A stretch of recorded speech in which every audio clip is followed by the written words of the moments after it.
मेरे जिस्म और मेरी रूह को तहारत दे दे, तेरे महबूब मोहम्मद की सना करनी है। नहमदुहु व नुसल्ली व नुसल्लिमु अला रसूलिल करीम, अम्मा बाद, फ़ऊज़ु बिल्लाहि मिनश शैतानिर रजीम, बिस्मिल्लाहिर रहमानिर रहीम, अलिफ लाम रा, तिल्क आयातुल किताबिल मुबीन, सदक़ल्लाहु व सदक़ा रसूलुहुन नबियुल अमीनुल करीम।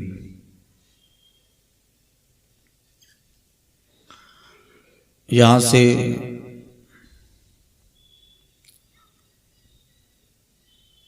बारहवीं पारे में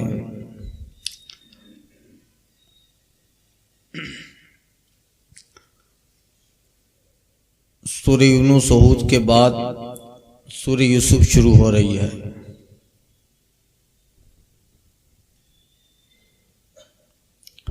गुज़िश्ता बयान में अंबियाए किराम अलैहिमुस्सलातु व तस्लीमात का जिक्र हुआ।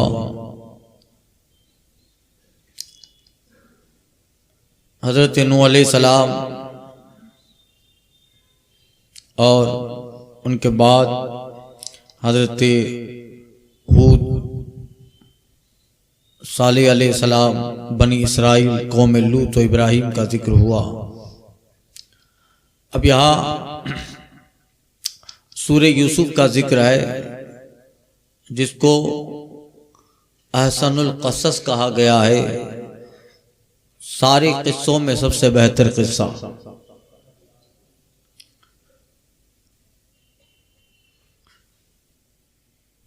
जब नबी करीम सल्लल्लाहु अलैहि वसल्लम मक्का मुकर्रमा में कुरान मजीद पढ़कर लोगों को सुनाया करते, कुरान की आयत उतरती, तो कुफार मक्का ये परेशान हुए।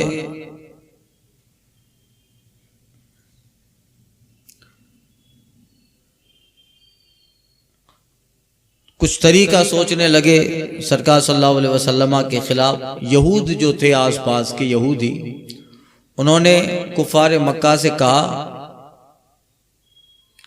हम तुम्हें एक तरीका बताते हैं और वो तरीका तुम इस पैगंबर से इनसे कहो और इस तरह तुम्हें माअज़ल्लाह इनसे नजात मिल जाएगी। वो ये कि उनका ये दावा है कि ये कलाम जो सुना रहे हैं कुरान, ये खुदा का कलाम है, और चूंकि इनकी उम्र तो मक्का में गुजरी है,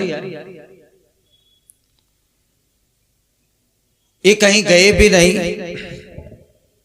लिहाजा उनसे बतौर इम्तिहान पूछो कि बनी इसराइल मिस्र में आबाद कैसे हुए। बनी इसराइल मिस्र में किस तरह आबाद हुए, तो ये जरूर उसका जवाब नहीं दे पाएंगे, इसलिए कि फिजिकली ये मक्का छोड़ के गए नहीं है ज्यादा दूर, और ये वाकया हजरत यूसुफ अलैहिस्सलाम का मिस्र से ताल्लुक रखता है। तो पैगंबर से पूछो कि बनी इसराइल जो थे वो मिस्र में कैसे आए, कैसे आबाद हुए। तो चूंकि बनी इसराइल के मिस्र में आबाद होने के पीछे ये पूरे वाकयात हैं,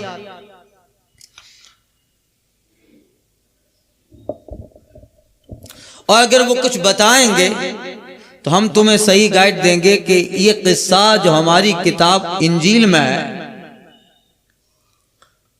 या तौरात में जो यहूदी बोले थे, हम तुम्हें बताएंगे कि वो कहां कहां गलती कर रहे हैं, माअज़ल्लाह। एक ये हुआ।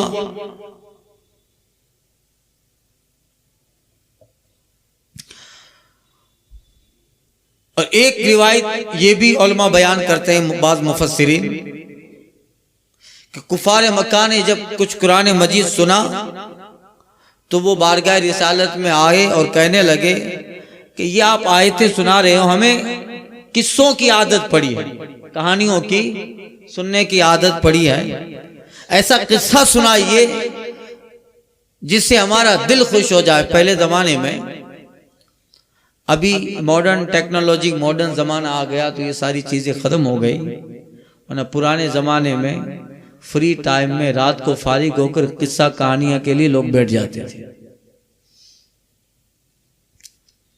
फिर भूत परियों के किस्से, राजा महाराजाओं के किस्से,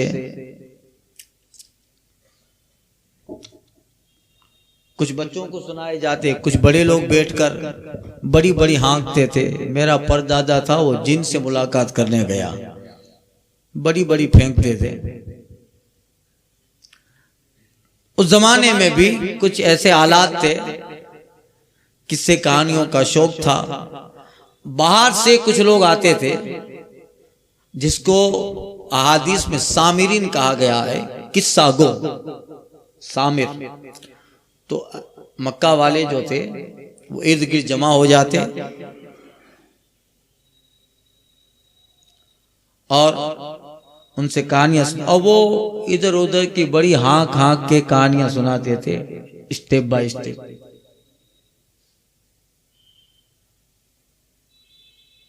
जिसमें सदाकत नहीं होती थी, ये आदत बनी थी। तो अब जरूरी था कि एक ऐसा बड़ा किस्सा सुनाया जाए जिसमें झूठ का शाइबा तक ना हो, जिसमें दरोग ना हो, जो किस्सा तो हो मगर आम किस्से कहानियों की तरह ना हो, एक तवील किस्सा हो मगर हकीकत पे, सदाकत पे मबनी हो। उस किस्से में दिलचस्पी भी हो, दिल खुश भी हो, इबरत भी हो, नसीहत भी हो, वाद भी हो, वईद भी हो। वो किस्सा हकीकत पे मबनी हो और जिंदगी के जितने हालात आए हर हाल पे वो किस्सा रहनुमाई भी करता हो। इसलिए जो है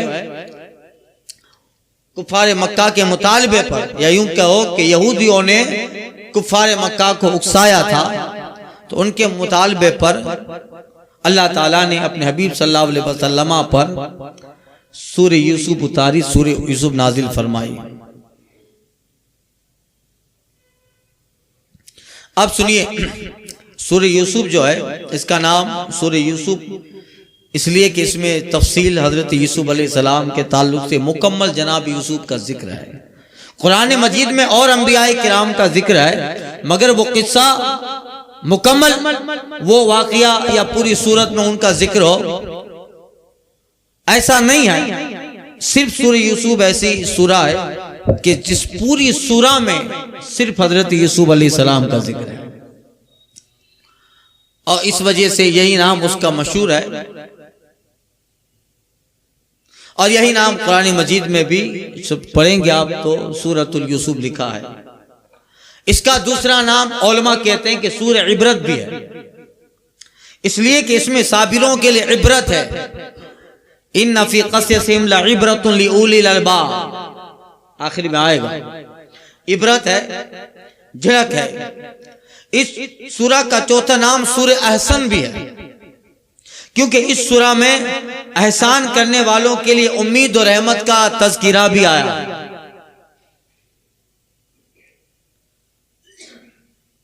और इस जाहिदीन जो है, इस सूरह को सूरह ज़ात कहते हैं, क्योंकि इसमें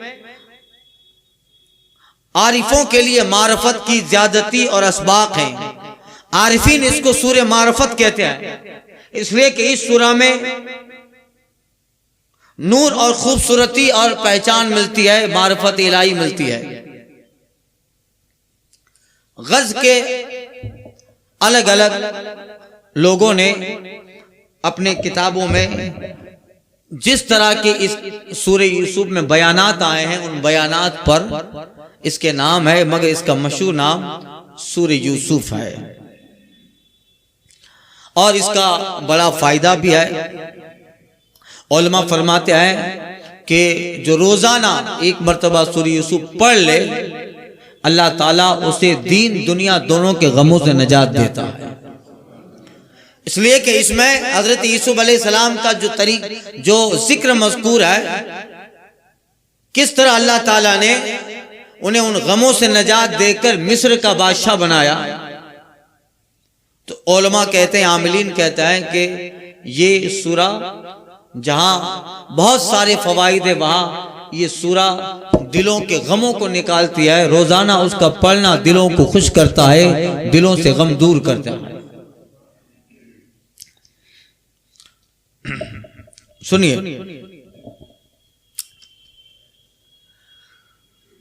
ये पे तफसीली थोड़ा तमीदी गुफ्तगू कर रहा हूं। ये बहुत सारी बातें शुरू में आपको, आप पहले सूरह यूसुफ का खाका दिमाग में रखिए। हजरत याकूब अलैहिस्सलाम हजरत इसहाक अलैहिस्सलाम के बेटे, हजरत इसहाक के दो बेटे ईस और याकूब, ये दोनों साथ में पैदा हुए थे, मगर याकूब अलैहिस्सलाम दूसरे नंबर पर पैदा हुए, जुड़वा तवल्लुद हुए, ट्विंस थे। बाद में आए, इस वजह से उनका नाम याकूब हुआ। याकूब अक़ब से बना है, अक़ब माने पीछे आने, पीछे को कहते हो, याकूब माने बाद में आने वाला। तो चूंकि अपने भाई जनाब ईस के बाद जनाब याकूब की विलादत है, तो अक़ब से उनका नाम याकूब। हजरत याकूब अलैहिस्सलाम के 11 बेटे, आपकी 2 बीवियां, उनमें से एक बीवी से 2 हकीकी भाई, हजरत यूसुफ अलैहिस्सलाम और बनियामीन। आगे पूरा जिक्र आएगा, ये सिर्फ सरसरी आपके दिमाग में पहले पूरी पट्टी लगा देता हूं। फितरी तौर पर हजरत याकूब अलैहिस्सलाम चूंकि वो पैगंबर हैं, तो और अल्लाह ताला ने उनको इल्म अता फरमाया था, उन्हें मालूम था कि अल्लाह ताला मेरे बेटे जनाब यूसुफ को भी मकाम नबूवत देगा।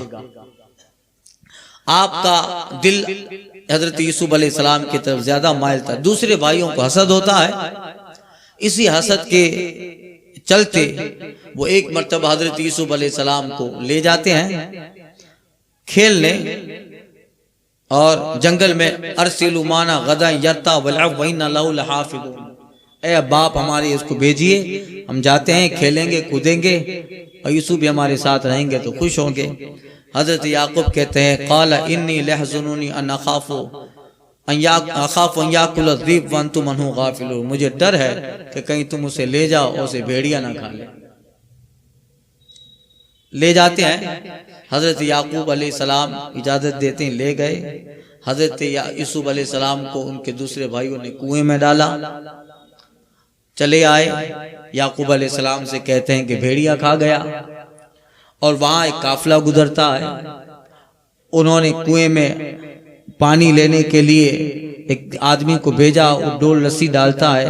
हजरत यूसुफ अलैहिस्सलाम उसमें एक जगह जलवा बार है, खूबसूरत थे, इतने खूबसूरत थे कि अल्लाह ताला ने हुस्न के, हुजूर के हुस्न के, रसूल पाक सल्लल्लाहु अलैहि वसल्लम के हुस्न के अल्लाह ताला ने 2 हिस्से किए हैं। एक हिस्सा पूरी दुनिया को मिला और एक हिस्सा सिर्फ यूसुफ अलैहिस्सलाम को मिला।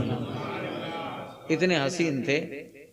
आगे जो इंशाल्लाह बयान आएगा आपको बड़ा लुत्फ आएगा, और जहां तक मैं समझता हूं आप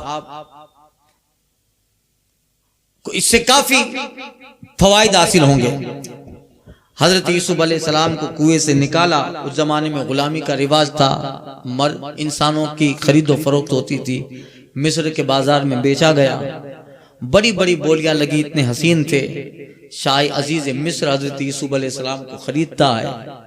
फिर कुछ वाक़ियात आते हैं हजरत ज़ुलेखा सलामुल्लाह अलैहा के ताल्लुक से। हजरत यूसुफ अलैहिस्सलाम को कैद के हवाले किया जाता है। अजीज मिस्र का बादशाह इंतकाल करता है, और हजरत यूसुफ अलैहिस्सलाम कुछ जमानों के बाद मिस्र के बादशाह बनते हैं। एक लंबा किस्सा है, आपको बड़ा लुत्फ आएगा इंशाअल्लाह। ये किस्सा कुरान पाक के दीगर जो किस्से हैं अंबिया किराम के हालात बयान हुए हैं, कोई किस्सा इतना मुकम्मल रत्ब याबिस उतार चढ़ाव और जमाना हयात के हर पहलू से बयान नहीं हुआ, मगर इस कुरान पाक में किस्सा यूसुफ अलैहिस्सलाम को पढ़ा जाता है तो उसको हर लिहाज से मुकम्मल पाया जाता है। सारे किस्से अपनी जगह पर, चूंकि आयात है वो कुरान में इजमाल है, तो अल्लाह ताला ने बहुत सारे दूसरे किस्से इजमालन बयान किए हैं जिसकी शरह अहादीस में है, उसके ताल्लुक से हदीस में जिक्र मिलता है, मगर उनके मुकाबले में यूसुफ अलैहिस्सलाम का जो किस्सा है हर लिहाज से मुकम्मल है। इस पूरे सूरा में, पूरे किस्सा में इंसान को इंसानी जिंदगी गुजारने और मकसद हयात को पा लेने के पूरे सबक सिखाए गए।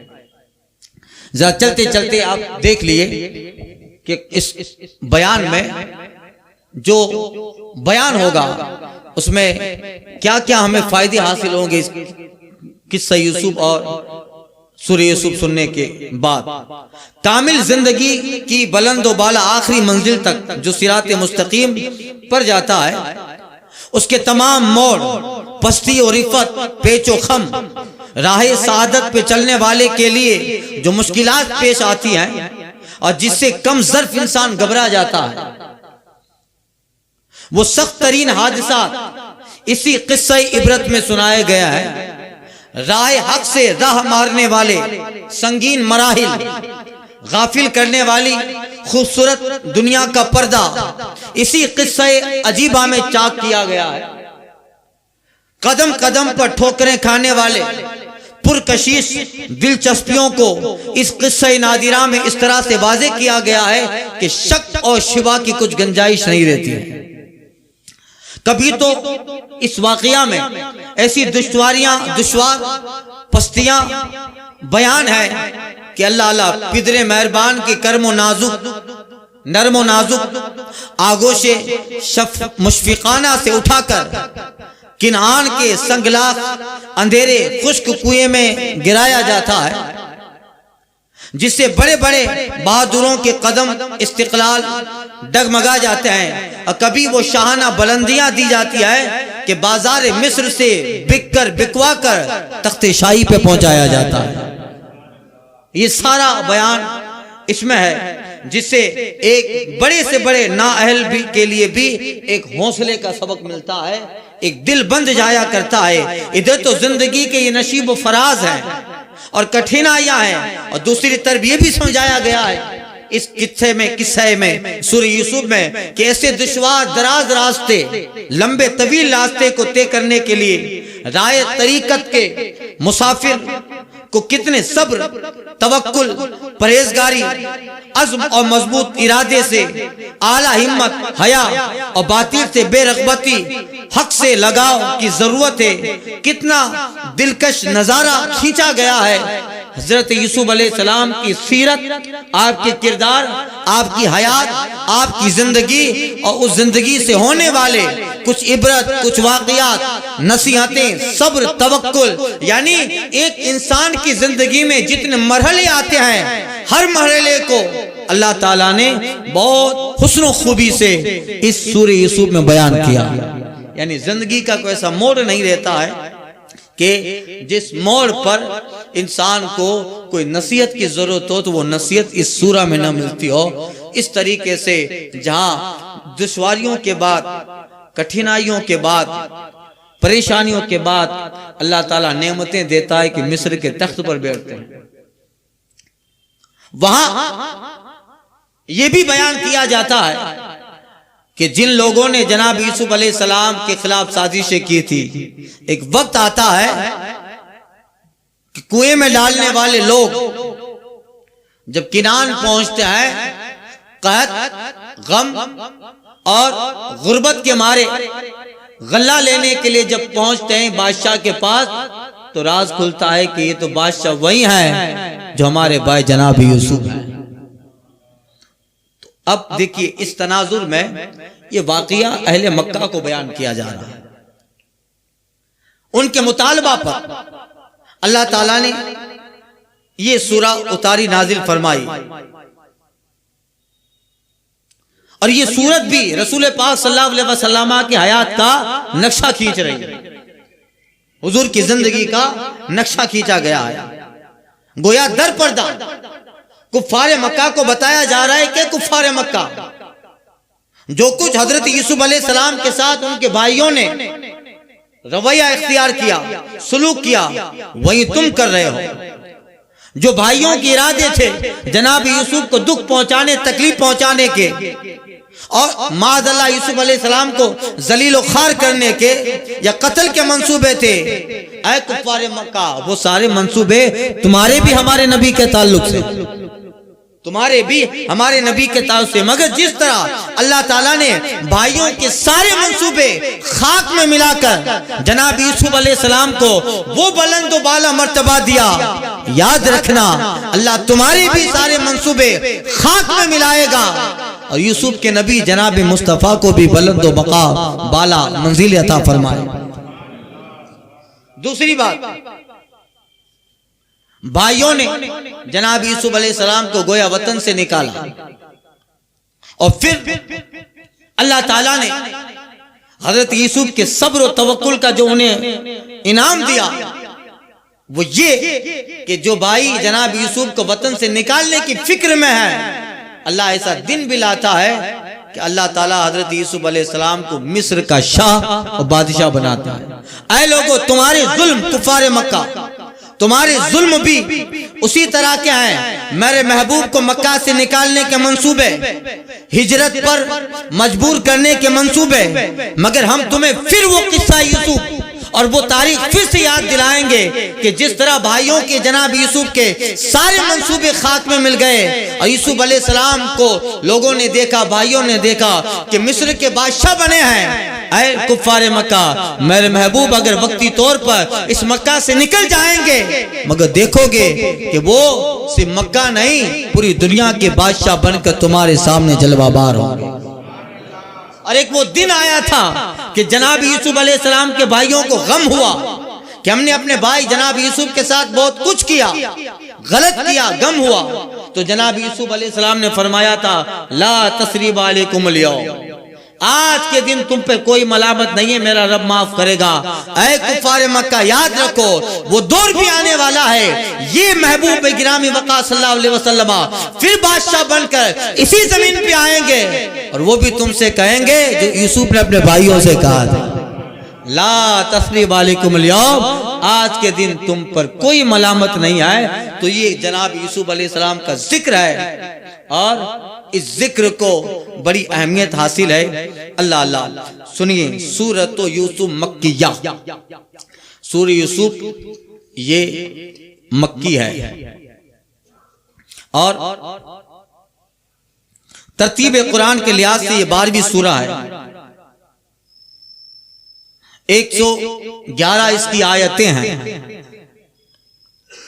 12 रुकू हैं और इस सूरह में 1006 अल्फाज हैं, 1006 अल्फाज हैं और 7166 ये पूरी सूरह के हुरूफ हैं। अलिफ लाम रा तिल्क आयातुल किताबिल मुबीन। इंशाअल्लाह ताला कल अर्ज कर